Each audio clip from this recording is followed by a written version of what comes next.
Health cards సంబంధించి ఒక ప్రధానమైనటువంటి అంశం. హెల్త్ కార్డు సంబంధించి వారు ప్రత్యేకంగా ఉద్యోగస్తులతో కానీ నాతో కానీ మాట్లాడినప్పుడు ప్రతి ఉద్యోగి 500 రూపాయల లెక్క కాంట్రిబ్యూట్ చేస్తూ సంవత్సరానికి వారు పోగేసినటువంటి అమౌంట్కి సమానంగా ఈక్వలెంట్ అమౌంట్ని రాష్ట్ర ప్రభుత్వం నుంచి కూడా కాంట్రిబ్యూట్ చేసి దాన్ని ఒక ట్రస్ట్ రూపేణా ఏర్పాటు చేసి ఆ ట్రస్ట్కి సంబంధించి రాష్ట్ర ప్రభుత్వ ప్రధాన కార్యదర్శి స్థాయితో ట్రస్ట్ చైర్మన్గా, అధికారులకు సంబంధించి కొద్దిమంది,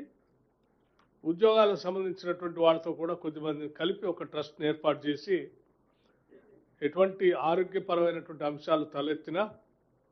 వాళ్ళకి ఈ ట్రస్ట్ ద్వారా వెసులుబాటు కల్పించేటువంటి నిర్ణయాన్ని చేయటం జరిగింది.